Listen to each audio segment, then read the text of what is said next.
Did any of those tickle your eyeballs? Oh, yeah.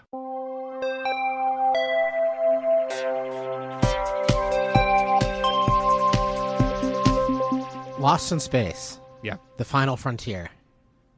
Where no one can hear you scream. Yeah, I'm behind on Lost in Space now that I own it. I started watching it, then I got sidetracked, then I started watching it again, then I got sidetracked again. So I'll eventually get back to it. I'm still in season 1, which is a lot more surprising. How many black and white episodes were there? 29. The whole entire first season, which was only 29 episodes, 2 and 3 are color. And there's only 3 seasons? There's 3 seasons total. I think that so they started 1 year before Star Trek, and I think it was like 1 or 2 episodes more than Star Trek. Is that Ray Bradbury? No, that's not. Sherwin? The guy who created the show? Yeah. Irwin Allen. That might be it. Okay. Yeah, he's the one that came with the show.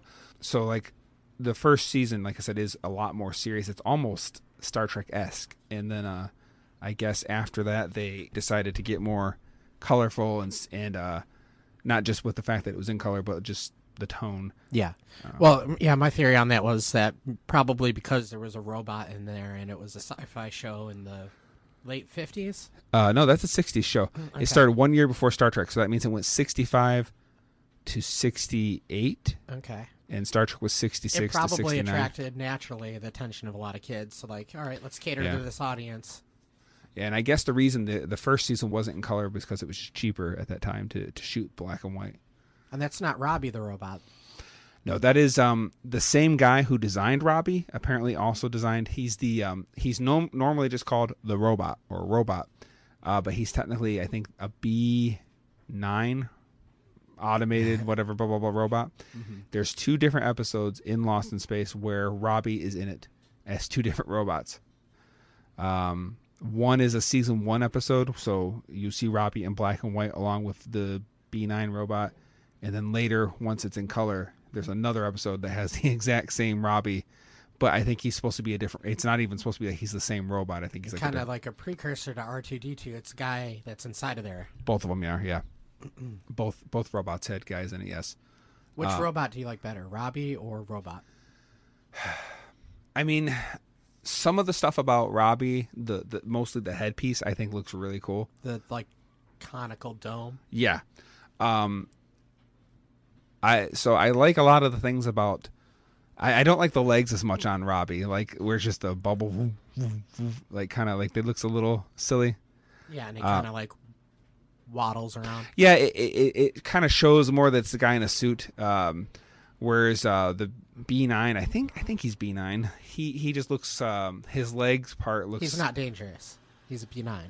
Let me see. Now I gotta know if that's the right designation for him. But like I said, I like certain things about the look of Robbie. The big thing I like about Robbie is you can tell what's supposed to be his eyes, like what's supposed to represent his eyes and look. And I feel like the Lost in Space robot, like sometimes I look at him, he doesn't look like he has any kind of face. Mm-hmm. And since he is such a character, I almost feel like he should have something that kind of, I guess he does, but it just doesn't show as much. Like Robbie's looks, you can tell these are his eyes, if you will.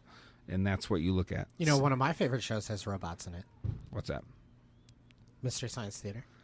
Oh, yes, it does. You have the one that's the gumball machine head. Mm-hmm. It's kind of similar, where it's just like a glass dome instead of a face. Right, one has like a vacuum cleaner look or something. I don't know, or a lamp. They're both made up from various things that the creator just tinkered together, like just cheap crap. But the other one has a hockey mask that's on backwards. Oh, really? Yeah, it looks kind of like a net. Okay. And his face is one of those plastic like toy bowling pins that they kind of cut in half. Okay. So if you picture the bottom of a bowling pin and then they open it up, that's his mouth. How many? There's 2 robots? Yeah. Well, there's 2 main robots, but there's more than that on the show. There were technically 4. Okay. One is called Cambot, and he's literally the camera for the show, so you almost never see him, right? Right. It's always from his point of view. Then there's one called Gypsy, who's kind of like the 3rd robot. She's not in it as much. They just recently, due to PC reasons, changed her name from Gypsy to GPC. Why? What's wrong with gypsy? Apparently, gypsy is an offensive term to some people. Okay. I was thinking of this one over here. I thought it kind of looked like a vacuum cleaner. And then, I forgot. I do remember now that I see him, this guy. Yep, and you see that's the bottom of a bowling pin. I can see it now. Yeah. And then, so what's this one's name? That one's name is Crow. Crow, okay. The eyes are ping pong balls. Okay, who's this one? That one's Tom Servo. Reminds me of Tom Sawyer. Is that what they're going for? And Gypsy, you said? Yep, Gypsy is the purple one. I believe she's an upside down, like, child seat or something like that. Oh. Sometimes stuff like that becomes the most interesting. Like, for instance, I guess, dang it, what was that movie? Was it not Battle Beyond the Stars, but it might have been, dang it, what's the other one? Kind of around that time, 1980-ish, or maybe 79. Battle Beyond the Stars, and then there was... The Last Starfighter? No, anyway, regardless, one of the things they did was they used... you remember how you used to go to a store? Maybe they still have them like this. I don't know. They'd have sunglasses on that thing. You spin it, and like there's all the different sunglasses, and there's little slots that hold them. Okay. Yes. Do you remember this? Keep describing it. Okay. You go to maybe Meijer, or even maybe typically it would be like a drugstore or something like that. So they would have, it spins, and there's like a little mirror usually at the top, and they'd have different sunglasses, and there's little pegs that hold them and stuff. I don't know if I remember this. All I can picture are like those weird machines with like the toys in the bubbles. Okay, well, anyway. Like a sticky hand in it. Okay, well, regardless. I guess one of them, they used one of those, and they put them together. The way they set it up, it looks like a hallway on a spaceship. It was just that they used something cheap, like in just something you would never think to be, You're familiar with like Roger Corman, of course, right? Oh, yeah. Yeah. I know, I can't remember what movie it was, but basically to make the interior of either a space station or a spaceship, it was lined up basically with like the styrofoam boxes that like a Big Mac would come in. Yeah. Yeah. I heard that James Cameron, before he became a director, he did stuff like that where I think he actually worked on Battle Beyond the Stars as a model maker for the different ships, and he did something like that. Was that a Corman movie? Is that the one with the John Boy in it? Yeah. I think that is a Corman movie. He's from Michigan. I did know that, yeah. And he is very old, but I think he's still active. Yeah. I think now it's like, how they have, what's it called, like Corman Classics or whatever, and he puts a lot of those old sci-fi and horror movies out on Blu-ray and stuff. It's I'm sure I've watched a ton of his movies. The only one I can think of off the top of my head right now is the original Piranha movie. Yeah. Which is the Jaws ripoff, yeah. Actually, I had Christy watch a little bit of a Jaws clone last night. It was called Devilfish. It's a Mystery Science Theater episode. Okay. When that come out? Oh, in the 80s. It's pretty terrible. It's an Italian production that takes place in Florida. Okay. And nothing makes sense, and the editing doesn't make any sense. But it wasn't actually shot in Florida, I assume. I think parts of it actually were. Oh, okay. All right. But for whatever, that's the opposite of the way it usually works. Sometimes, like, Americans will go over to Italy, right, because it's cheaper. You get tax credits and stuff like that. Yeah. And or the Italians will bring over a bunch of American actors, and this time they came to Florida. Yeah, I mean, usually most movies aren't filmed in the place they're set anyway. Most movies, they'll shoot it wherever they can, and then they'll do pickup shots of the famous landmarks just to make it feel like, Italy, they're really Vancouver, Georgia. Yeah.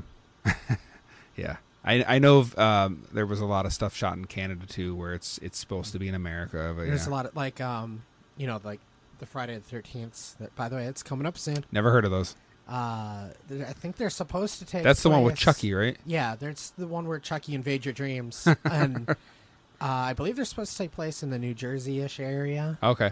But it's obviously California. Like with Halloween, the original Halloween, that's one of the famous things, too. It's supposed to be Illinois or Indiana. I think Illinois. Haddonfield, Illinois. Okay. I don't even know it. if that's a made-up town or not, but, Midwest town. Sure.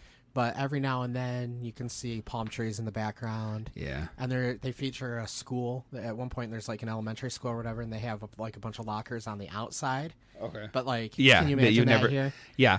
I remember the first time I saw a movie where the high school had lockers outside, and I remember I was like, what? Yeah, yeah. Chucky, I think I remember one time seeing the very beginning of the first Chucky.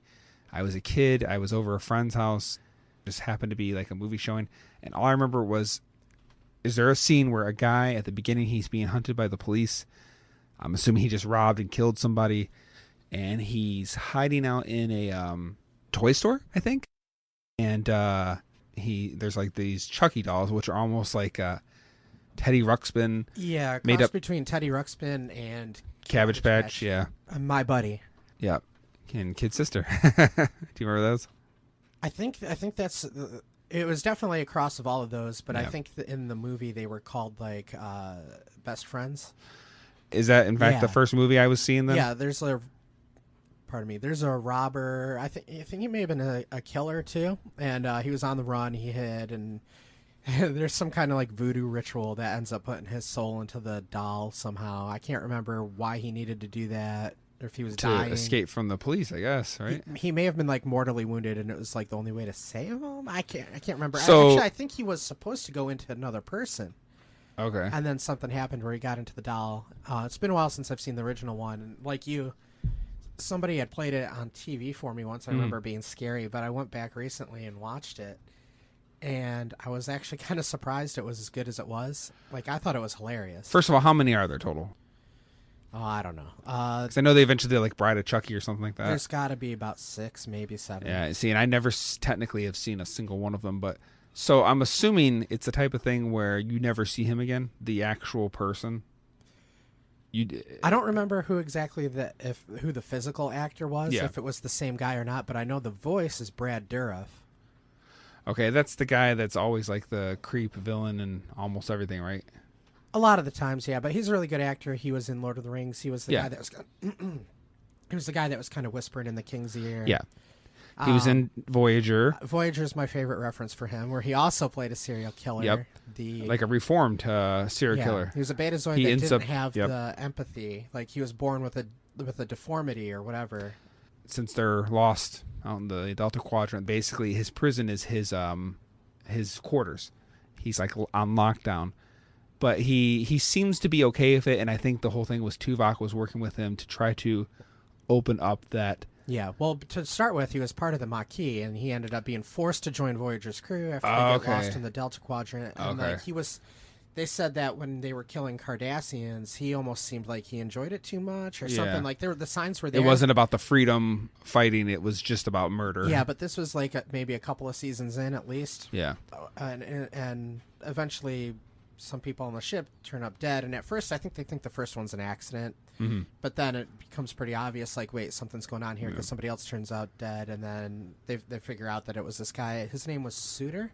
Right, and then eventually he, because again he was working with Tuvok and kind of getting reformed, if you will. The ship is taken over by, was it the what was supposed to be the big bad for them? Was those Kazon? Was that it? I think it was the Kazon. They took over the ship, and I can't remember why or how, but for some reason, basically, Suitor was the guy, and I can't remember how they even got. Maybe they were able to hack into the intercom systems, but they wanted him to get out and do what he does best. But at that point, he was so reformed. Well, something happened. They took over the ship, and Yeah. they dropped the rest of the crew off or something. They dropped off most of the crew, and then I think somehow maybe one other person I think was still aboard.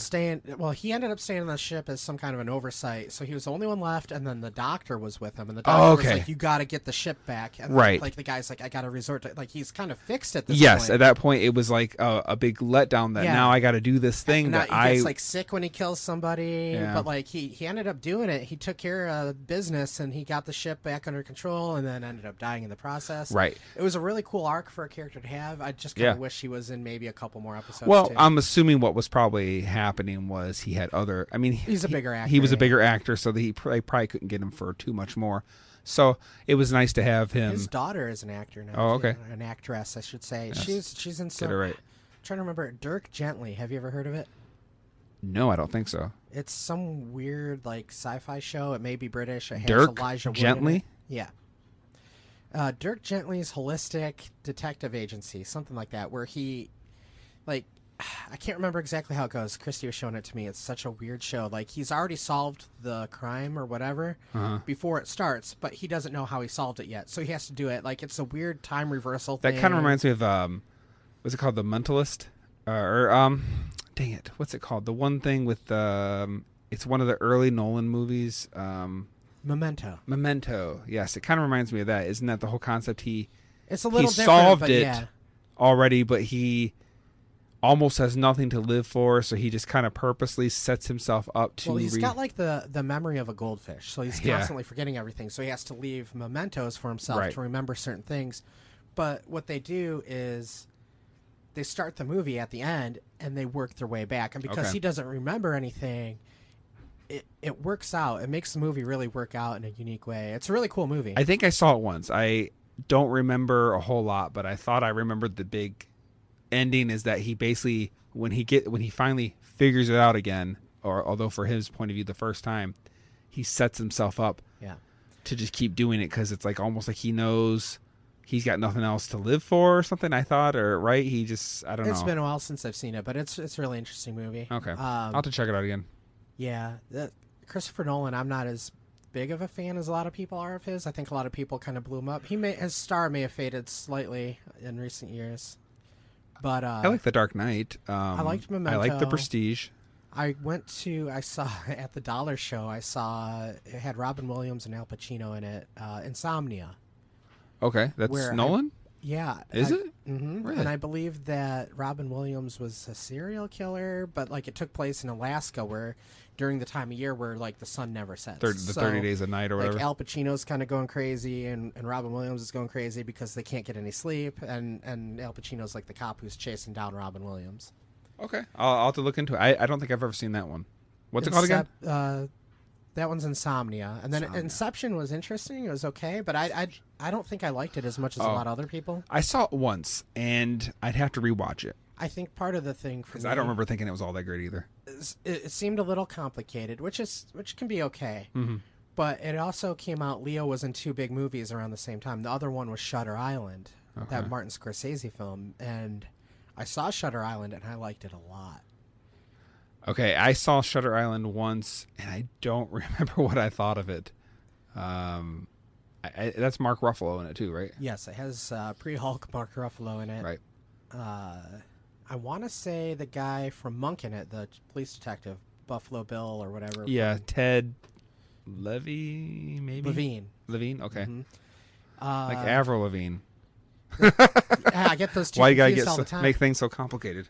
And I liked it a lot. Just like right from the first frame of the movie, like you get this impending sense of doom, and you just know something's not right. And as the movie goes, it's kind of a mystery that Leo's trying to unravel. Like what happened to this missing patient on an island where that nobody should be able to escape, and it's like an insane asylum. Unfortunately, I remember the big twist, I guess, but I'd be willing to watch it again if I had access to it. I haven't talked to a lot of people about it, but I believe it's a double twist if you pay enough attention to it. Okay, then don't say no more because, like I said, I only saw it once. I'm willing to watch it. It's one of those movies where people are like, oh, I saw it coming. But I'm like, did you really, though? Because do you know what the real twist was? Okay. So let's see. You just mentioned Shutter Island, Insomnia. We talked about Memento. There's a lot of movies that I could... And the Batman movies. Like, the third one didn't really... Well, no, I meant just movies that I should either watch or rewatch for me. I still think you should rewatch American Psycho. That's not an Nolan movie. I'm just teasing. Yeah, that was a female director, correct? It was. It was a female director based on a book by Bret Easton Ellis is his name. He's an author. A lot of his books get turned into movies. I found out later that another one of his books that got turned into a movie doesn't have really anything to do with American Psycho except for one of the characters is supposed to be that character's brother. Okay. Which is weird. Something about, I think, Shutter Island we were talking about kind of reminds me. Have you ever seen The Talented Mr. Ripley? It's got Jude Law, Gwyneth Paltrow, and Matt Damon. I want to say yes, and I don't. I want to say yes, but I may be confusing it with Mr. Holland's Opus. That's Richard Dreyfuss. Okay, well, no, I've seen the one you're talking about. Okay. That's one I just remember the ending. Is it where Jude Law's pretty creepy in it, and there's a boat? Opposite. It's actually Matt Damon. Okay. Is the weirdo? Is there a scene where there's three of them on a boat, like two guys and a girl or something? Yeah, I believe. Yeah, him, Matt Damon, Jude Law, and I think Gwyneth Paltrow is the one in it. Maybe I'm thinking just in general, Jude Law is creepy. Maybe you do. What? Go through the plot a little. Well, that's the thing. I don't remember much about it except vaguely remember kind of the ending where. Okay, the big thing I thought was weird is in the very end, it's shown from a point of view as if someone's hiding in the closet. But and it's not just like the camera's just placed there. I remember like thinking like it looks like somebody's watching him from in the closet, and I thought it was weird how they like who's that supposed to be? Is someone in there, or is it just weird choices? I remember I never hear anyone think about that part of it. Is the scene filmed from within the closet, like it's a first person? Yeah. Yes, because it you see like I can't remember if it's like their finger or something move something. So like you see, yeah, so there's definitely somebody in the closet. Yeah, and it wasn't a monster in the closet. Not.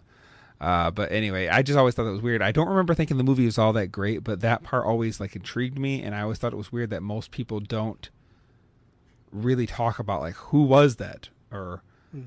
But again, I only saw one. Talk about it? Pardon me? Do a lot of people talk? I've heard people talk about it over the years, but apparently it's one of those movies people still talk about like its meanings and themes and whatever. Like some people say it was that Matt. Okay, because in the movie, if I remember, again, give me some slack because I only saw it one time, 15 plus years ago. It's like he starts to imitate other people, I think, and almost like take on their identity, take on their traits, and it's some kind of a nut job. Yes, and then it almost reminds me of Catch Me If You Can that way, where he's like imitating, but not in a comedy sort of way. And some people say that the book, I guess, because it is based off a book, that it's themes that he Matt Damon's character, Ripley's character, is actually in love with the Jude Law character. I don't remember catching that when I saw it, but I had to have been a teenager when I saw it, and I'm pretty sure my mom had me watch it. Okay. So was there like a murder mystery element to it? Because that's the kind of stuff my mom likes. I believe so. I think someone is murdered, and the whole thing is that he's trying to. I think he's like posing as like this college kid or something, but he's really, I don't know. I remember getting kind of an Agatha Christie vibe to it. Did it take place in the 20s? I want to say I don't think it was in the 20s. I think it was like the late 50s or early 60s. Okay, but so I could be wrong. My mom loves that stuff, all the murder mystery stuff, and that's some of that got passed on to me. Like, you know. Oh, I think, it's funny. I think most people just love a good mystery. Like one of the other days, I was at work, and we're standing in this trailer and these containers behind us, and I'm hearing this like. Yeah. And it instantly made me think of Schisms from Next Generation. And it's like all dark back there. And it's like, even though like I know there's no one or nothing back there. Did a sharp object freak you out? Yeah. But I was telling John, like, oh yeah, do you remember the Schisms episode? And it made me think back on like that one freaked me out. But it's also a good mystery episode. We did a watch along with that, didn't we? We did. Yeah.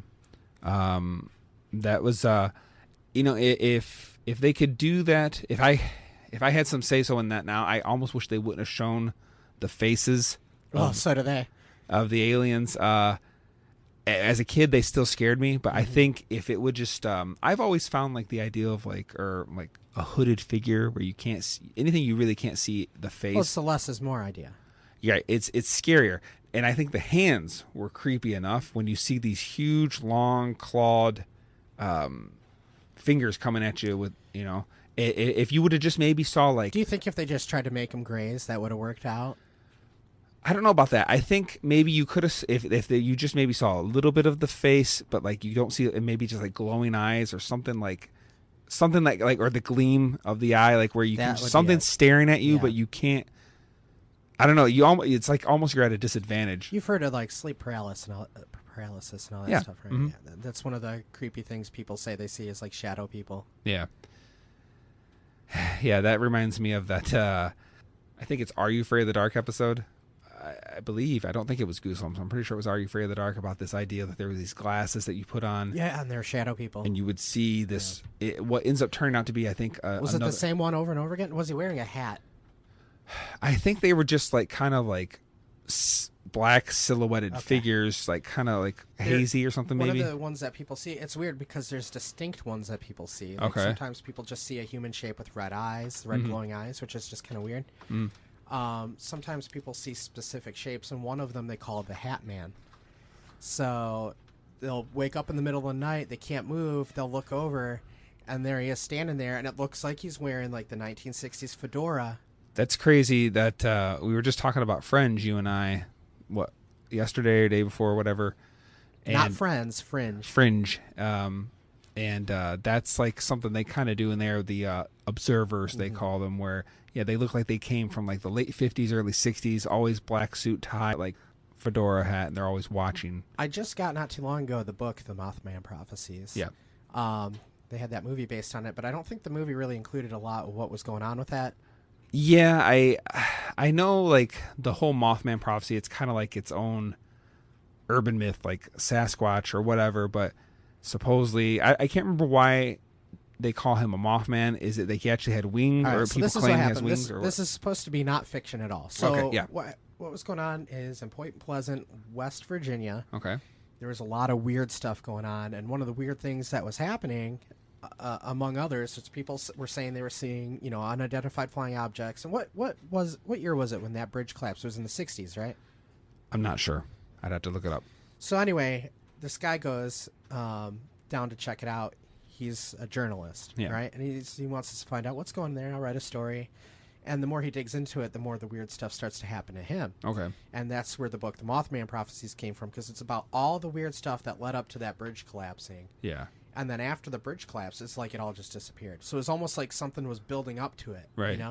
And so unidentified flying objects zipping through the sky. But one of the other things people said they were seeing, like there were teenagers in a car at a makeout point.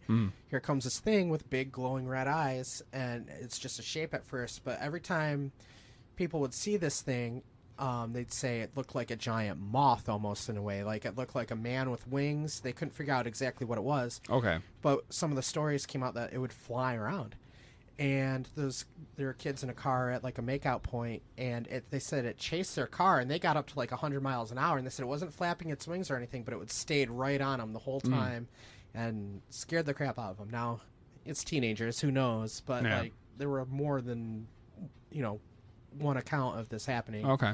So he went to go check it out, and there were all the stories of UFOs, the Mothman, strange synchronicities, and then one of the things that happened where there were men in black sightings everywhere. So you got the weird guys with the weird, like, out of time, like, the ones that he talks about in this book, because there's two types of men in black, right? Okay. There's the kind that like, a government agent coming to scare you. Right. A lot of people think of that, or they'll think of like the Will Smith thing, kind of like in the same way. Yeah. Where it's just a person coming to scare you or make you or intimidate and clammy. Which that's what the observers from Fringe is more based off of that. Yeah, and sometimes like as soon as the person, like, they'll knock on the door, the person will open the door, and it's almost like they're in a hypnotic state, to where like the person on the outside of the door says, "Can I come in?" They'll behave very oddly, and it's usually in groups of two, from what I remember. I mean, it's based on stuff I've heard. I need to really read this book. And sometimes people will think back and they'll be like, it's so weird, but I don't remember what their face looked like. And they'll try to remember. And it's like, I don't remember seeing a nose. Okay. Or it seemed like their lips were too red, almost like they were wearing lipstick. And just all this weird stuff. Yeah. I guess one lady, she was talking to one of them, and she had a pen or a pencil, and she was using it to jot something down. And he seemed so fascinated by it. She offered it to him. And when he took it, he let out like a screech of joy and then just took off. Okay. So like there's something weird going on. I need to read that book to figure out get my story straight. Yeah.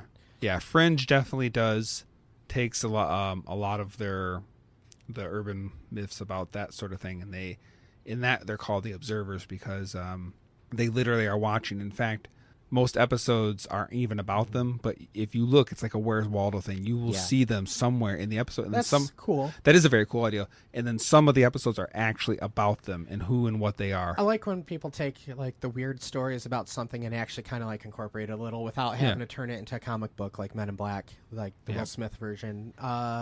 They did that a little bit in that X-Files episode we watched because Jesse Ventura and Alex Trebek were the Men in Black. Wait a minute. In the Jose Chung's From Outer Space. Jesse Ventura was in that? He was a Man in Black. So he showed up to intimidate a guy named Rocky. I kind of remember that now that you say that. Yeah, Rocky was sitting in his garage. He was writing down the account of seeing this UFO, and all of a sudden his garage door opens up, and zooming in comes this 1960s car, right? And Jesse Ventura gets out, and he's like, a lot of people see the planet Venus and think it's a UFO. He's going on talking about that, and just like really laying into this guy. And he was behaving oddly, not like the weird ones from Mothman Prophecies, but later on he pays a visit to Fox, right? Uh-huh. And everybody else kind of gets hypnotized when they're around Jesse Ventura and Alex Trebek. Like, they're kind of in a daze, like I was just saying. But when they get to Fox, because, like, he already knows all this stuff, I guess it just doesn't work on him. So knowledge is power, I suppose. So he's just going back and forth with Jesse Ventura. And he's like, some people say that the Men in Black show up in such ridiculous fashion to immediately discount the witnesses. And they're just having this weird conversation back and forth. And the big thing I remember I should say about that episode was some weird reddish, pinkish, orangish monster. Like, it almost looked like stop motion, but it was like, it didn't look very good. Even for the 90s, I almost got the impression they were intentionally making it look bad. It was a guy in a suit, but the way that they filmed it in a way to make it look like it was stop motion, and I guess that was actually a tribute to Ray Harryhausen. Okay. After the other aliens showed up. The whole episode is just really weird. And then I remember the others, the gray, and they don't look that great either, but I remember something about it was like going on. Well, if to jog your memory a little bit, that was actually part of the point of the episode, is nobody knew. Humorous way pointed out like all the different weird things that UFO people report, because you get the guy that says he was talking to the alien, and the alien was Lord Kimbo that comes from the center of the earth, and he's there to collect souls or something like that, and he turns it into like a cult. And that was something that happened like way off, like in the 50s when all this stuff started kind of get big. There was the Space Brother thing that was save people or whatever. So it was a weird thing, but then from there it became like starting in the 70s, the abduction stuff started happening, so it changed again. And all sorts of little pieces of that stuff are in that episode, and it's almost like they're, because the writer of the X-Files, he's into all that weird stuff, and that's what the X-Files is based on. Not that he's like taking it super seriously or anything, but he's having fun with this conspiracy show, and he pulls from all these different sources. And if you actually take a look at all the UFO stuff throughout the years, and you really take a step back and just look at it as a broad picture, there's so many different weird angles to it that it can't possibly make any sense, right? Right. Like, anybody that comes at it super serious, they're only focused on like one little aspect of it. If you look at the whole picture, none of it makes any sense. And that was part of the point of the episode too, is like, what is going on here? I'll have to give it another go. Was that season 1? That was season 3. Okay. You said you didn't like it, but yeah. I don't remember no. I still have access to it if you need it, so you can either watch it. I'll gladly watch it anytime with you. All right. Since we're kind of just jumping all over the place, you were talking about, how people's accounts will be different of the same events, but different point of view. It's like, this is a weird jump. Everybody Loves Raymond. Do you remember the episode about the can opener? And there was a big argument about it. Yeah, there was a big argument between Ray and Deborah about the can opener. Yeah. And basically, she tells her version of it, where she's being nice and sweet and Ray's being this jerk and blah, blah, blah. And of course, when Ray tells it to his mother, he makes it out like he was coming home all nice and sweet and everything, and she's being, all mad about everything. And it's just funny how you can see the truth parts, but just the way each character emphasizes who was saying what and what way they were saying it. That's always a fun thing when they do that in television shows, movies. Drowning Mona is another one that did that, where Danny DeVito's going around interviewing everybody, but they're telling their version of events, and it's especially true when he interviews Phil and what's his name, Jeff Collins. Yeah, Phil and Jeff Collins. the other Dearlys related to Mona, their version of things, and their version of things is so much different than everybody else's. But there's one story in particular about a dog getting run over. But even that, like, every time somebody tells the same story, it's always from their perspective and way different. And they even show, like, one of the stories that happens is where involves a torn overalls, right? Yeah. And Bobby tells one version of it, and Jeff tells another version of it. And even though, like, Jeff's version seems, like, way out there and crazy, like, they could both be wrong and both be right. Okay. Jeff's version probably is not right because it's so insane, but you get the impression of that's how he literally remembers it, though. He's such a weird guy anyway. Okay. But even though the story is crazy, that's probably how he actually saw things. It might explain why he's such a weirdo in that movie. There's a movie I saw, I want to say it was called Vantage Point, and the whole idea of the movie was this incident happens. Like, I can't remember if it was like a mayor coming into town or whatever, something, but a bomb blows up. And as they're trying to figure out what happened, they talk to different people or something. You're seeing the how everyone else saw something different. Like maybe this one's looking directly at it and saw it explode. This guy's over here reading the newspaper and he looks up and this is, what he sees and, and how everyone has a little bit of it because they're all seeing it from different vantage points. Interesting idea. I don't remember if the movie was actually good, but I think I thought that concept was really interesting. Witness testimony to whatever, whether it's a strange event or a crime, anything is like, it's important to get, but at the same time, you start to realize how you definitely have to get multiple stories going to try and really figure out what happened because it is weird. Like, does everybody live in their own reality? Well, it's like, do we all have weird memories, or are we like, am I literally seeing something different than you, even though we're both technically looking at the same thing? Does it go to the point, how people like to say, maybe we live in a simulation? Some people hone in on things, little things that others don't. They notice little things that, maybe I would totally overlook and not think anything of.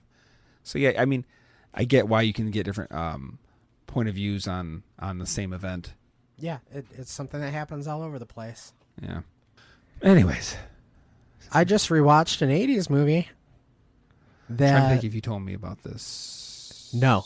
I just rewatched an 80s movie last night that I always remembered liking. And I wasn't sure going into it, like, how much I actually liked it. But watching it, like, it's such a great movie. Let's hear it. What is it? It's a vampire movie. Oh, let me guess. Dang it.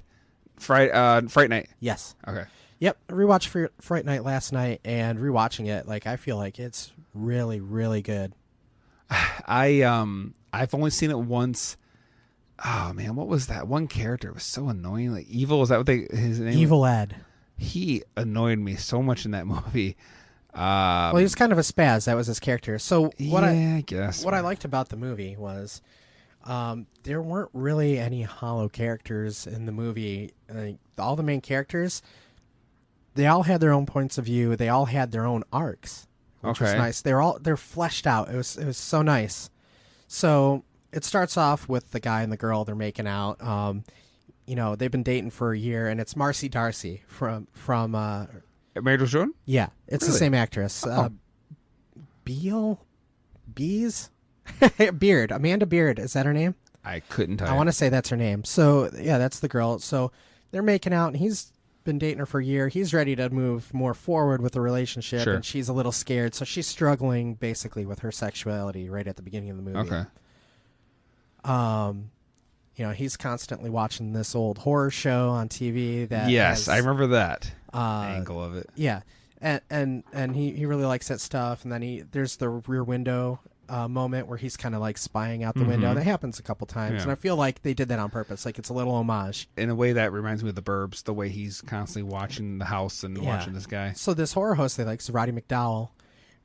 He's got the British accent, and like it looks like he's got those early 70s. He starred in a lot of those early 70s like vampire movies and stuff. Yes. I mean, not for real, but like this character. He's kind of washed up a bit, I guess. A little washed up. He's reduced to like this, Holstein. late night. He's like Elvira, essentially. Holstein. Yeah, And then again, that's a character that's completely fleshed out. So it's kind of a reference to the old horror, like Hammer horror movies. You know what I mean when I say Hammer horror? No.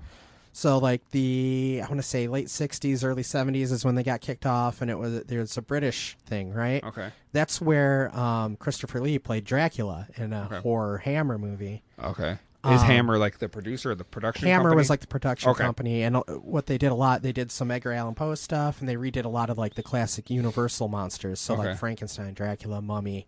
Yeah. So I feel like, you know, his whole character was a reference to that stuff, and even his character's name was Peter Vincent. Okay. Wait, is that right?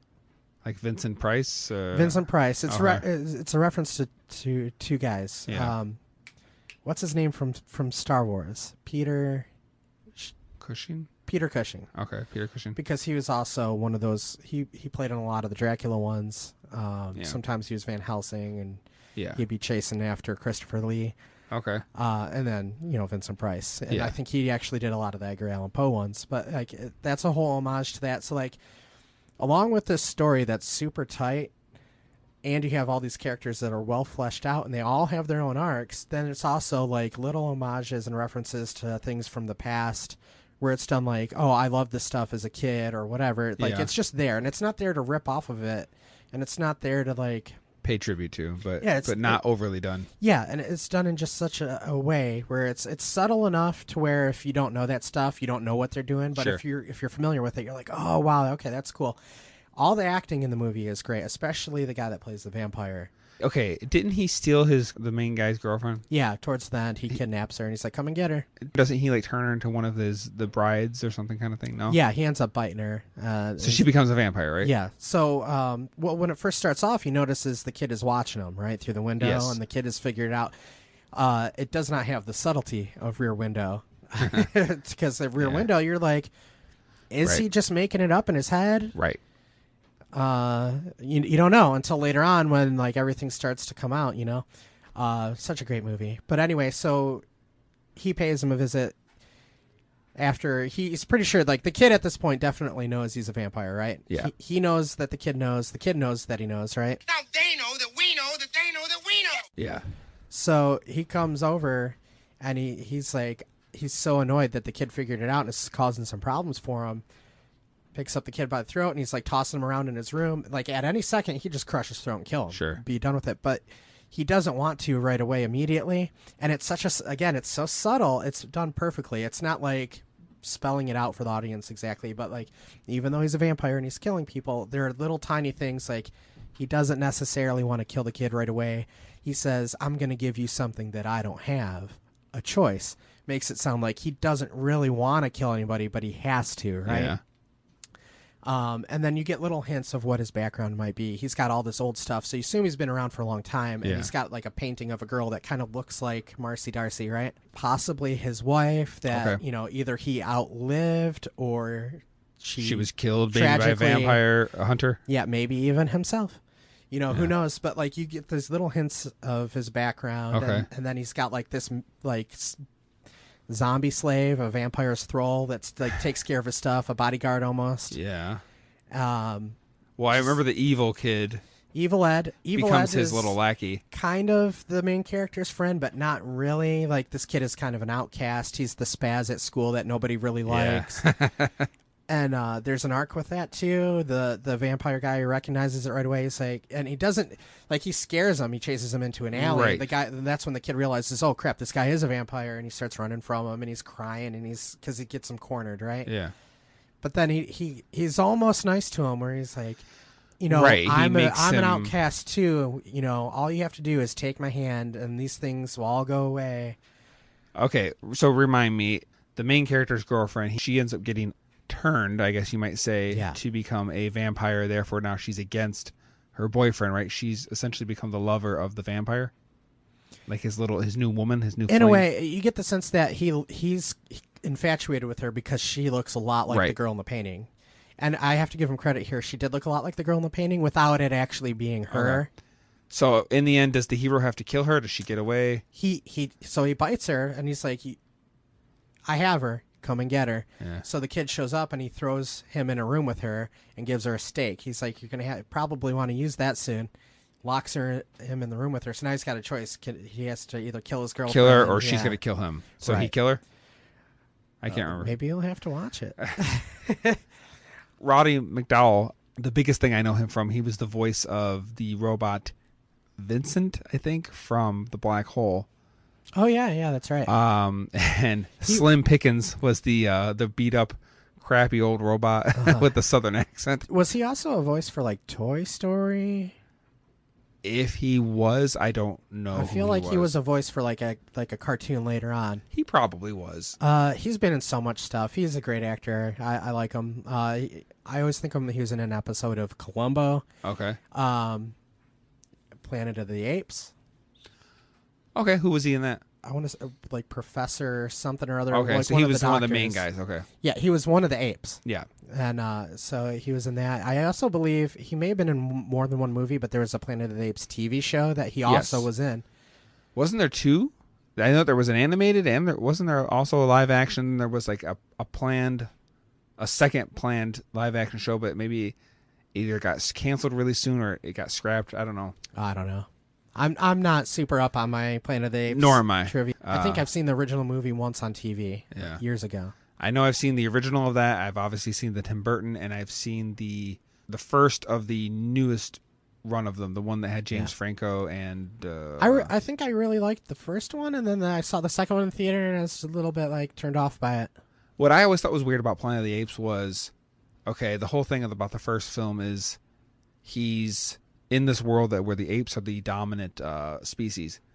And then in the second movie, he finds this underground cavern or something where there's like humans, but they're like, their mental capacity is like, they're like, I don't know, like has some psychic or maybe telekinesis. So, yeah, we were abilities. talking about twists earlier, and that's one of them. Like, he finds out he's on like a futuristic Earth. Right, because you see the Statue of Liberty at the end of the first film. And I haven't seen any of the sequels, but I know they do, like, they try to I think they try and tackle like modern day issues that were happening at the time. So the first one has a lot of allegations, I guess, with racism. Okay. Because there was the civil rights movement and everything right around that time. The second one, I believe it's like there's an underground cult of humans that worship an atomic bomb. Yes. There's another movie where it's like in that version of the world, the apes are dominant, but what age would you say they were in? Like they're riding horses, and like it's not the Iron Age, it's not the Bronze Age, like a gladiatorial type of age. Yeah. Okay, so they're kind of at that because they capture people in nets. They use spears. And, they have like bronze, I guess, Bronze Age or whatever. Sure. They have like the chest pieces. Don't they have like armor like that? I think so, maybe and swords. But then eventually there's a movie where it takes place back in what was our modern day, which would have been like the 70s. Where now humans are back in power. I guess I was reading up on it once. I guess what happens is two of the apes, somehow they get into a spaceship that goes back through, I guess, the portal. So it's a reverse Planet of the Apes. Yeah, that takes them back to the human-run Earth, but the 70s. So now it's like the modern day as it was at that time, but they are the only apes that can speak. And then they do this somehow. I don't know if they like bred them. But now there's like these apes are being used as servants. So it goes back and forth, and it's kind of strange. I don't know. So this was an older movie, a 70s movie you're talking about, right? I believe so. That idea is getting kind of old to me because we see that pop up in Star Trek from time to time. We're like, oh, the androids are being used as slaves or supposed androids in the newer series, but that happened with the Doctor too. All the holograms are being used as slaves. Yeah, and they go back to that well repeatedly. It feels like. Okay. The thing about Data or the Doctor versus any other android or hologram is they, at least, were given the ability to have like sentience.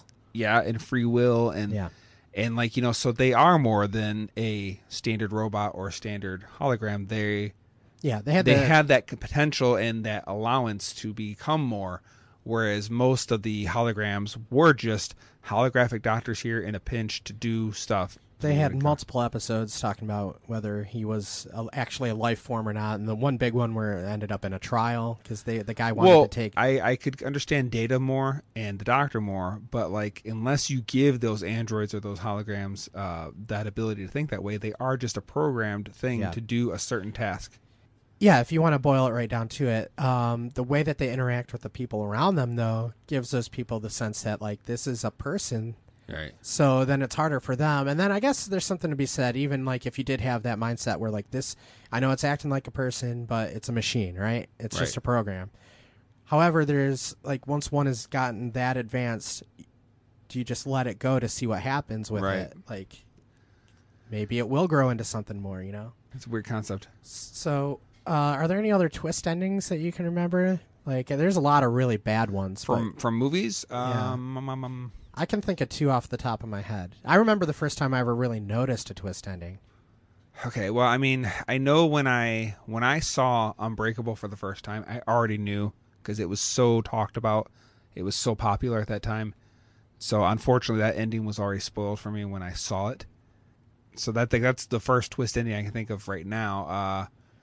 I'm blanking. What? The first time I ever really like paid attention to a twist ending or really thought about it was with Fight Club. Ah, yes. And I feel like that was a pretty good twist ending. And I feel like your twist ending, if it makes you want to go back and rewatch the movie almost immediately, and you can watch it through different eyes, then that should be probably a pretty good twist, you know, and that nobody sees coming. And there were little clues too that they left in Fight Club right up to the end, and then like when it all gets revealed what's happening, you're like, oh my word. Yeah, because isn't it like whenever they're both in the room together with someone else, the person's talking to only one of them, right? Or they're never like going back and forth between the two. Like there's three people. I feel like there's even like self-referential moments throughout the movie when they're talking about how movies get cut in a certain way. Because one of the things, the cigarette burn or whatever it was. Yeah, and sometimes would splice stuff in there, and then you go back and you watch it. Like, did they do that to this movie? Is there like a frame or two of something else in here? You know, like it's a great movie to watch, especially. I hate that it's so well known especially for its twist, because it's one of those ones, if you can get somebody that doesn't know anything about it, it's great to watch it with them. So there's that. Now there's one that I had you watch that I think has one of the greatest twists ever, and it's not a good movie. I'm trying to remember what. And it's a little movie from Canada called Rock and Roll Nightmare. So when we had the big blonde hair. Oh, yes. Yeah. Yes. So that movie, I remember the very first Thor time that I saw it. Right? Yeah, that is one of the ones, like, I immediately went back and rewatched it. Like, somebody came in the room afterwards, and I was like, you got to see this. So we watched it. It's the movie, like, up to that point, it's almost kind of boring in a way. Like, sure, stuff is happening, but, like, it's not a great film.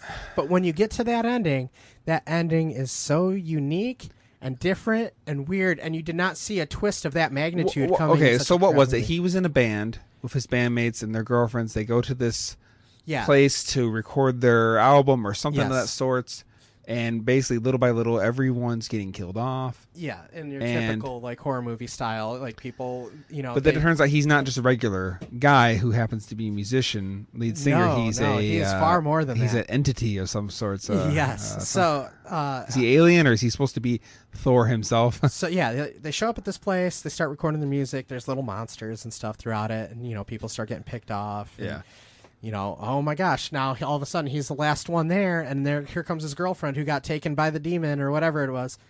And she's telling him, like, your soul is mine, and he's just sitting there writing and ignoring her.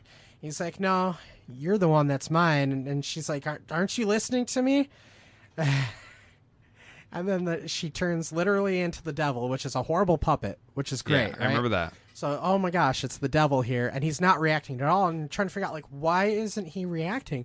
Turns out the entire time he's been like an undercover angel there to root the devil out. Okay, and fight he's an him. angel. Okay, and none of those people that were there getting killed off were even real. They were manifestations that he created. So he created his. I don't remember that part. Yeah, so he was really just trying to capture. It was all fake, like breadcrumbs, trying to get the devil to come out so he can fight him. And then they have the most epic like fist fight with the puppet.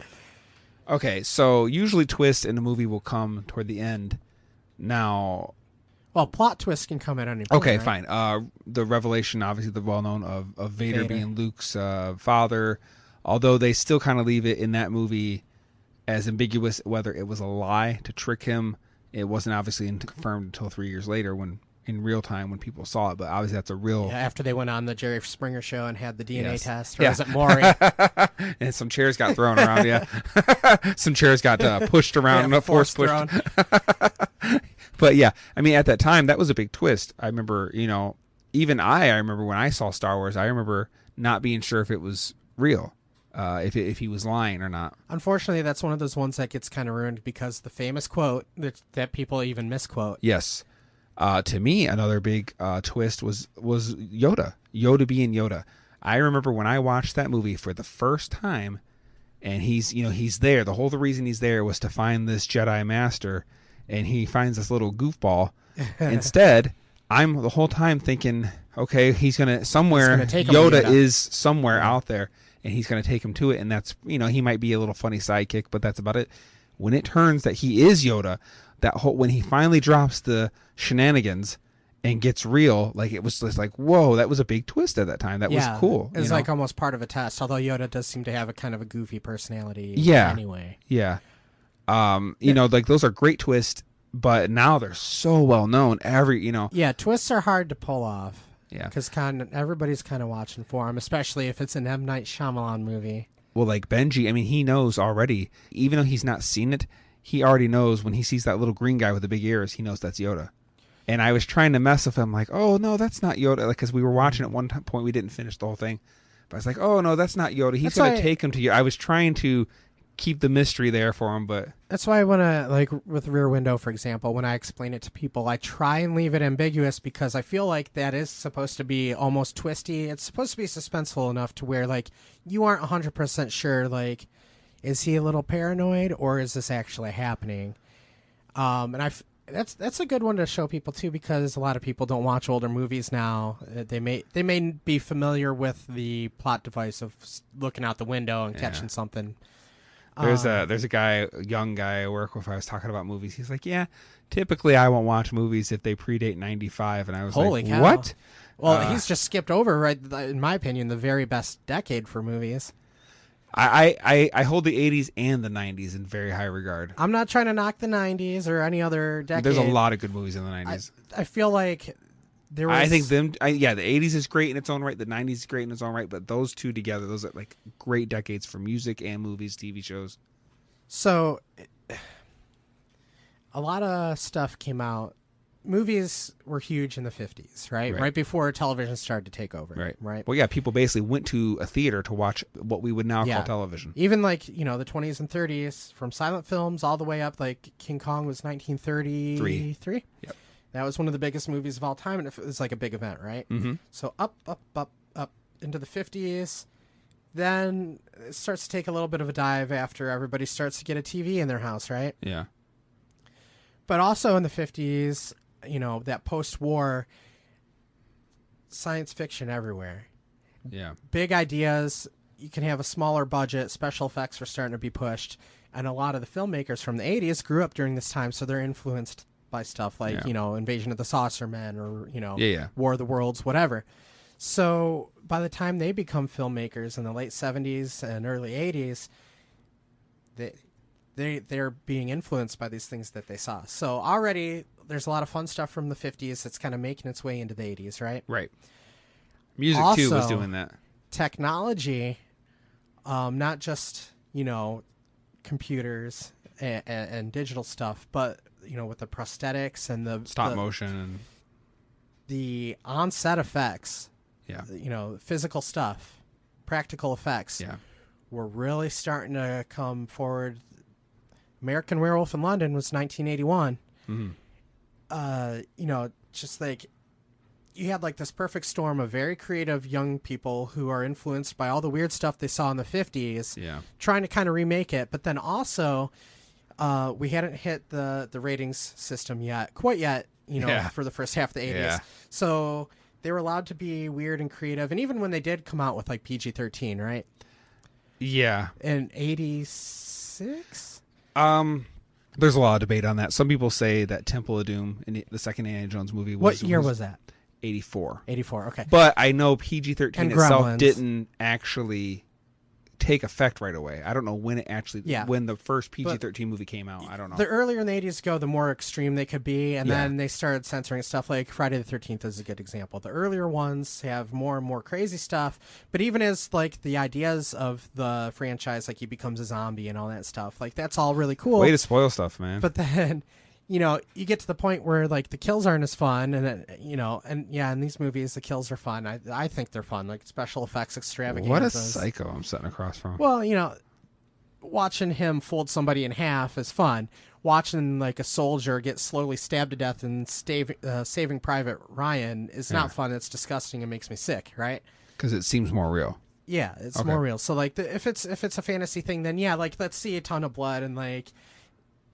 And also, depending on how they do it, the more ridiculous it is, the better. Is that the one where I just remember at the very ending of the movie, there's like the front door of like this little rinky-dink little window, and like his arm comes out and pulls someone through this like tiny mouse door? No, that's No, that is Nightmare on Elm Street, which is who Freddy. we've been I'm talking talking about Jason. Hockey Oh mask. wow! This whole time you've been talking, I've been thinking Freddy. No, Freddy came along a little later, but this was the early 80s. I constantly get those two confused. Like I know which one's which, but when you say the movie title, sometimes I think, oh, we're talking about this one. Well, Halloween came out in 78, 79, something You're like the that. expert on that. I don't know. That and Alien both kind of like spawned the slasher genre, and it started off really gory and crazy, and like all the film censors were getting annoyed by it, like you can't have blood, blah blah blah. So the further you get along in the 80s, the worse it gets as far as what they can show. But like at the beginning stuff, like anything went. It was nuts, right? Anything goes.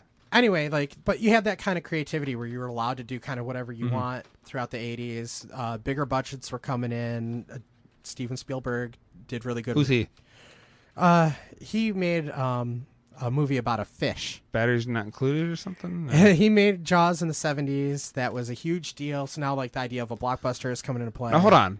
Okay, yeah, I know Jaws is typically credited as the first blockbuster film, but I was just thinking, we just mentioned King Kong. Now, that came out in the Great Depression, and, I mean, people were barely getting by to eat, and yet this movie was still what we would call a blockbuster. Like, it was huge. People went nuts over it.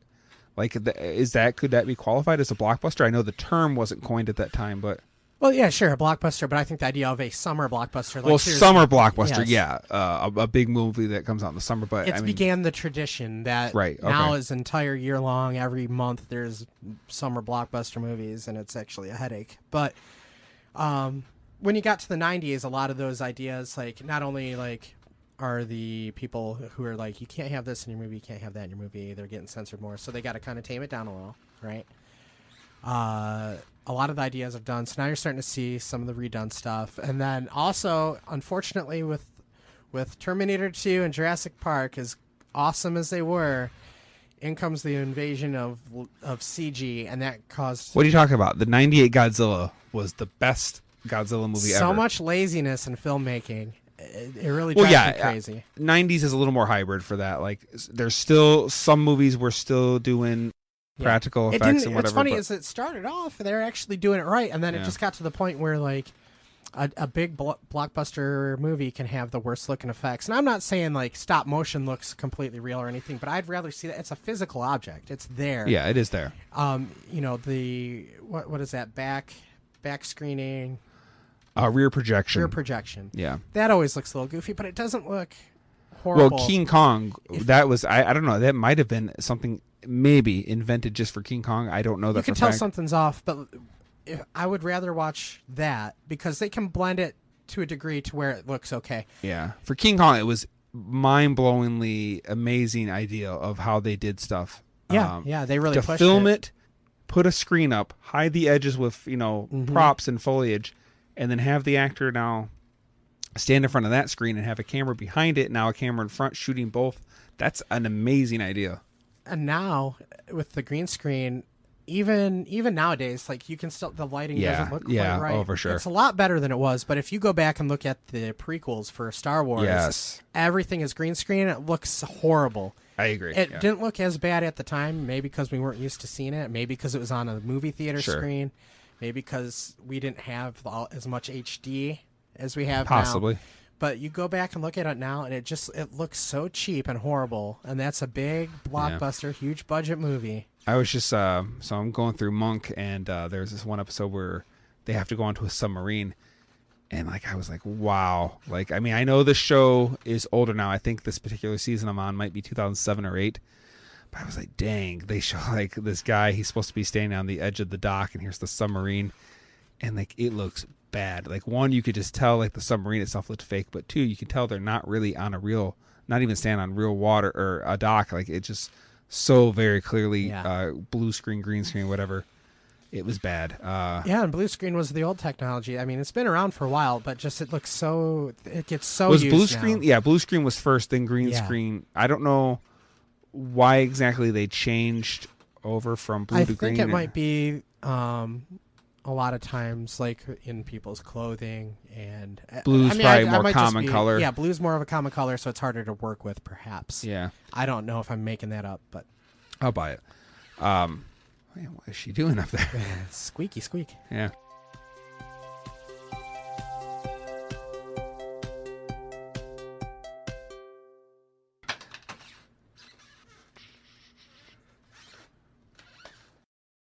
I've always considered you more of a butt kill. I've committed booty murder.